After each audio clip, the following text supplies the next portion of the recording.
Hi ಎಲ್ರು ಹೇಗಿದ್ದೀರಾ? ಎಲ್ರಿಗೂ ನಮಸ್ಕಾರ. ನಾನಿವತ್ತು ಮಾಡ್ತಾಯಿದ್ದೀನಿ ರಸಮ್ ರೈಸ್. ತುಂಬಾ ಚೆನ್ನಾಗಿರೋ ರೆಸಿಪಿ ಅಂತಲೇ ಹೇಳ್ಬೋದು. ನಾನು ಮೊದಲಿಗೆ ಇಲ್ಲಿ 1 ಗ್ಲಾಸ್ ರೈಸ್ ತೊಗೊಂಡಿದ್ದೀನಿ, 1/4 ಗ್ಲಾಸ್ ಹೆಸರುಬೇಳೆ ತೊಗೊಂಡಿದ್ದೀನಿ. ಚೆನ್ನಾಗಿ ತೊಳೆದು ಅರ್ಧ ಗಂಟೆ ಇದನ್ನು ನೆನೆಸಿ ಇಡಬೇಕು. ನೆಕ್ಸ್ಟು ಒಂದು ಕುಟಾಣಿಗೆ 7ರಿಂದ 8 ಎಸಳು ಬೆಳ್ಳುಳ್ಳಿನ ಹಾಕ್ತಾಯಿದ್ದೀನಿ. 4ರಿಂದ 5 ಎಲೆ ಕರಿಬೇವನ್ನ ಸೇರಿಸ್ತಾ ಇದ್ದೀನಿ. ಒಂದೇ ಒಂದು ಹಸಿಮೆಣಸಿನ್ಕಾಯಿ, ಸ್ವಲ್ಪ ಕೊತ್ತಂಬರಿ ಸೊಪ್ಪು, 2 ಸ್ಪೂನಷ್ಟು ಜೀರಿಗೆ. ನಾನಿಲ್ಲಿ ತೋರಿಸ್ತಾ ಇದ್ದೀನಲ್ಲ ಆ ಸ್ಪೂನಲ್ಲ, 2 ಸ್ಪೂನು. ಮೆಣಸು ಕಾಳು ಹಾಕೊಬೇಕಿತ್ತು, ಬಟ್ ನನ್ನ ಹತ್ರ ಮೆಣಸು ಕಾಳಿರಲಿಲ್ಲ, ಮೆಣಸು ಪುಡಿನ ಹಾಕ್ತಾಯಿದ್ದೀನಿ. ಆಮೇಲೆ ಒಂದೇ ಒಂದು ಒಣಮೆಣಸಿನ್ಕಾಯಿನ ಸೇರಿಸಿ ಚೆನ್ನಾಗಿ ಕುಟ್ಟಬೇಕು.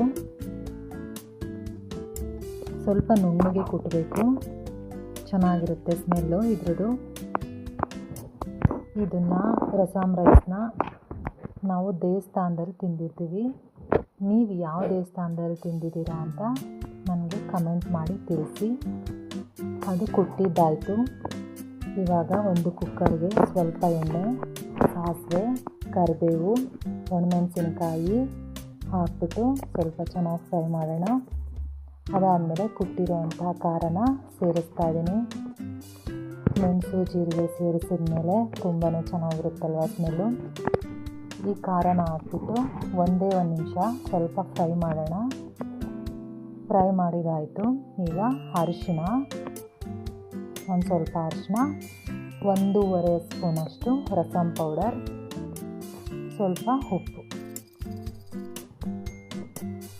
ಸ್ವಲ್ಪ ಫ್ರೈ ಮಾಡ್ತಾಯಿದ್ದೀನಿ. ಇದಾದಮೇಲೆ ಹುಣಸೆ ರಸನ ಸೇರಿಸ್ತಾ ಇದ್ದೀನಿ.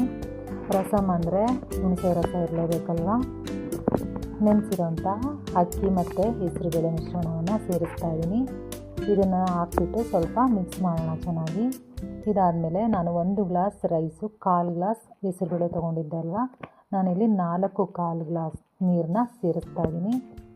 ನೀರನ್ನು ಸೇರಿಸಿ ಒಂದು ಸಲ ಚೆನ್ನಾಗಿ ಮಿಕ್ಸ್ ಮಾಡಿ ಟೇಸ್ಟ್ ನೋಡಿಬಿಟ್ಟು ಕುಕ್ಕರ್ ಮುಚ್ಚಳನ ಮುಚ್ಚಿ ಒಂದೇ ಒಂದು ವಿಷಲ್ನ ಕೂಗಿಸ್ಕೊಳ್ಳೋಣ.